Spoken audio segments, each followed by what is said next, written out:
ang looks, in a sense, do matter. However, ang appearance po ay hindi foundation ng relationship. You can love someone without being sexual attracted to them. Yung tipong mahal mo siya, in love ka sa kanya, pero hindi mo siya pinagnanasaan.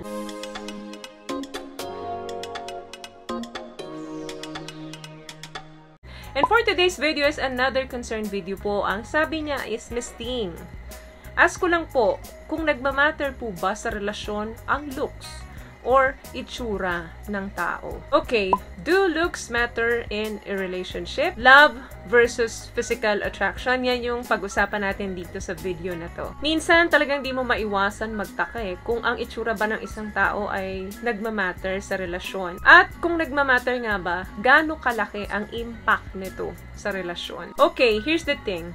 Appearances do matter in a relationship. Pero hindi ibig sabihin nito na ito ang pinaka-importante sa isang relasyon. Ang attractiveness po is subjective, meaning nakadepende yan sa individual. At lahat tayo ay may iba-ibang preferences. So, kung para sa'yo, ang qualities na ito ay attracted ka dito, posibleng sa iba ay hindi tulad mo.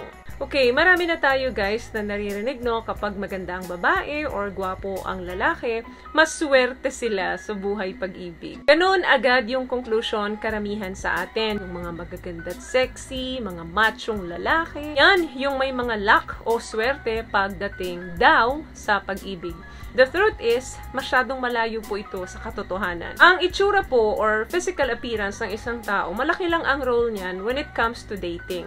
Pero kapag nasa seryosong relasyon na kayo or married na kayo, minsan ito na yung pinaka-list doon sa qualification. Meron po tayong kanya-kanyang insecurities and no one is perfect. However, bukod sa appearance, bukod sa ganda at gwapo ng isang tao, marami pa pong qualities ang mas mahalaga dito. Example ng mga attractiveness bukod sa physical appearance, andyan yung sense of humor. Kapag ang isang tao ay maganda ang kanyang sense of humor, isa pong magandang quality ito. Yung meron kang mabuting kalooban at mabuti kang makitungo sa kapwa-tao mo, isa pong magandang pag-uugali yan na nakaka-attract sa isang tao. Having values and principles sa buhay natin. Yung meron kayong shared interest, isa po yan sa mga nakaka-attract sa quality ng isang tao. As long na naipaparamdam mo sa partner mo na masaya kayo and safe, secure ang relationship nyo, mas malaking porsyento po iyon para masustain ang magandang relasyon. So, meaning, yung physical attractiveness po, nag-change yan over time habang tumatagal ang relasyon.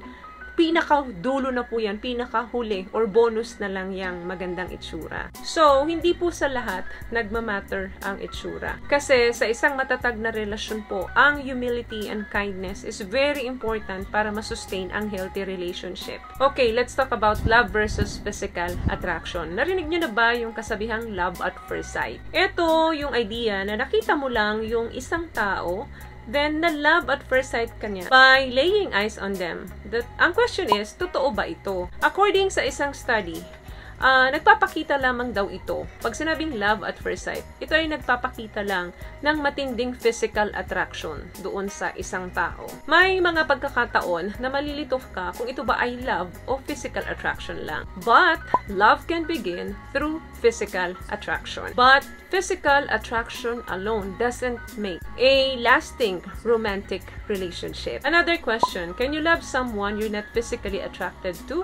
Yes. Romantic attraction and sexual attraction are two different phenomena. That's according to studies. In other words, you can love someone romantically without being sexual attracted to them. Yung tipong mahal mo siya, in love ka sa kanya, pero hindi mo siya pinagnanasaan. Okay, i-recap natin. So, all in all, karamihan sa romantic relationship involved iba-ibang level yan. Level of physical attraction or sexual attraction. Ibig sabihin, ang looks, in a sense, do matter. However, ang appearance po ay hindi foundation ng relationship. At hindi rin po ito ang main reason kung bakit may mga relationship na nagpi-fail or nagiging successful in a long run. Kasi kapag appearance lang ang ina-acknowledge mo sa relationship, hindi ka comfortable. Lagi niyo pong tandaan na ang physical appearance involves more than just looks. Kasama dyan yung health, yung values, personal habits, and style. So, yun lamang guys ang video natin for today. I hope nakatulong po ang pinag-usapan natin dito. At kung nagustuhan niyo po ang ating video, please give it a thumbs up,